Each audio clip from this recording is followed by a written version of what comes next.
नमस्कार, आज हम 6 सितंबर 2022 की महत्वपूर्ण खबरों पर चर्चा करेंगे। सोमवार को अमेरिकी बाजारों की छुट्टी के अवसर पर भारतीय बाजार आज सकारात्मक नोट पर खुले। निफ्टी 17,750 के पार 17,764 का उच्च स्तर बना रहा है, लेकिन कुछ समय बाद बाजारों में कुछ ठंडा रहा। दोपहर करीब 12 बजे निफ्टी 17,685 के आसपास कारोबार कर रहा था और सेंसेक्स 59,325 के आसपास कारोबार कर रहा था, जो बाजारों में मजबूती को परिभाषित कर रहा है। देश का सबसे बड़ा airport service aggregator platform Dreamfolks services मंगलवार को स्टॉक एक्सचेंजों में अपनी शुरुआत करेगा। कंपनी ने 24 अगस्त से 26 अगस्त तक अपनी लगभग 562 करोड़ रुपए की आरंभिक सार्वजनिक पेशकश IPO लॉन्च की और निवेशक श्रेणियों में मजबूत मांग प्राप्त की। IPO को 56.68 गुना अभिदान मिला था। वर्तमान में ड्रीमफोर्स IPO grey market premium GMP लगभग 105 रुपए है। ड्रीमफोर्स सर्विसेज एक प्रमुख खिलाड़ी है और भारत का सबसे बड़ा एयरपोर्ट सर्विस एग्रीगेटर प्लेटफॉर्म है, जो यात्रियों को एक प्रौद्योगिकी संचालित प्लेटफॉर्म का लाभ उठाने के लिए एक उन्नत हवाई अड्डे के अनुभव की सुविधा प्रदान करता है। सार्वजनिक क्षेत्र की प्रमुख बिजली कंपनी NTPC ने निजी प्लेसमेंट और प्रारंभिक सार्वजनिक पेशकश IPO के माध्यम से NTPC SAIL Power Corporation Limited NSPCL और नीपको सहित कुछ सहायक कंपनियों और संयुक्त उपक्रमों में अपनी हिस्सेदारी बेचने की योजना बनाई है। विकास से अवगत एक अधिकारी ने कहा कि हिस्सेदारी बिक्री कंपनी की संपत्ति मुद्रीकरण योजना का हिस्सा है, जिसमें 3 साल में 10,000 करोड़ रुपए जुटाए जाते हैं। उन्होंने कहा, हम कुछ कंपनियों में हिस्सेदारी बेचने की कोशिश कर रहे हैं। परिसंपत्ति मुद्रीकरण के तहत हम NSPCL को बेचने की कोशिश कर रहे हैं और कुछ छोटी चीजें हैं जिनके बारे में हम सोच सकते हैं। वास्तव में हम नीपको को सूचीबद्ध करने के बारे में भी सोच सकते हैं। HSBC बैंक मॉरिशस ने सोमवार को खुदरा कंपनी वी मार्ट रिटेल के 13.91 लाख शेयरों को खुले बाजार लेनदेन के माध्यम से 392 करोड़ रुपए में बेच दिया।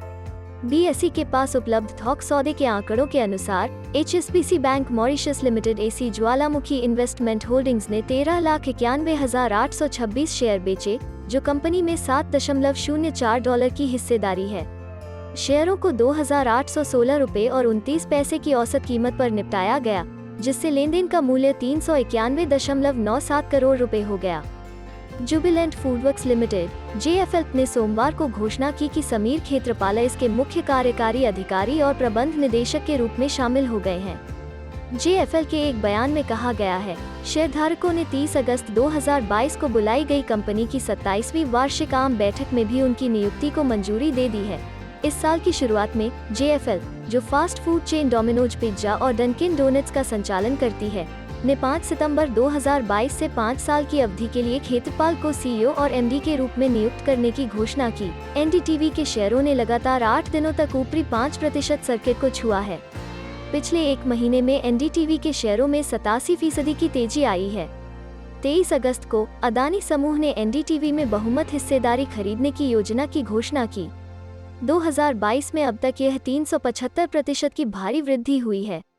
अदानी समूह ने एक प्रमोटर फर्म की इक्विटी में ऋण को परिवर्तित करके NDTV में 29.18% हिस्सेदारी हासिल करने की घोषणा की है। कंपनी के मुख्य परिचालन अधिकारी अजीत कृष्ण कुमार ने कहा कि टाटा कंज्यूमर प्रोडक्ट्स लिमिटेड अपने मौजूदा ब्रांडों के खाद्य और पेय पदार्थों को बढ़ाना जारी रखेगी, क्योंकि यह अधिग्रहण के लिए जारी है।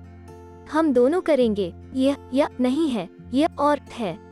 अंततः एक अधिग्रहण को वित्तीय के अलावा विभिन्न मानदंडों को पूरा करना पड़ता है, जो आसान है। ब्रांड को मायने रखना चाहिए, वितरण सामान्य होना चाहिए, हमारे मालिक होने का एक बहुत अच्छा कारण होना चाहिए।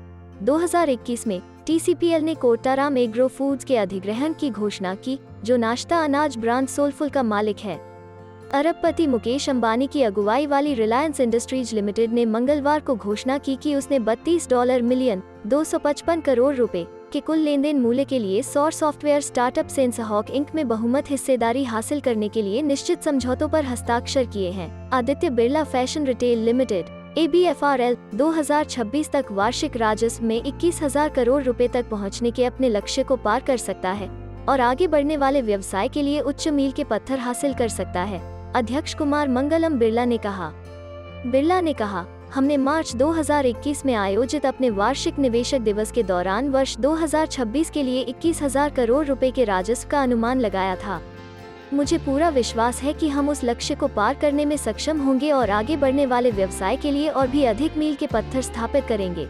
कंपनी की 15वीं एजीएम में सोमवार को यह बात कही। हेल्थ केयर प्रदाता नारायण हृदयालय ने सोमवार को कहा कि वो 200 करोड़ रुपए में बेंगलुरु स्थित ऑर्थोपेडिक और ट्रॉमा अस्पताल का अधिग्रहण करेगा।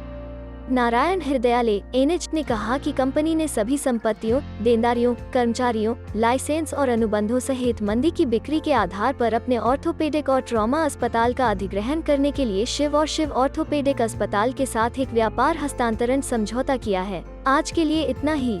आशा है आपको वीडियो अच्छा लगा होगा। सुनने के लिए धन्यवाद। इस तरह के और भी कंटेंट के लिए हमारे चैनल को लाइक और सब्सक्राइब करें।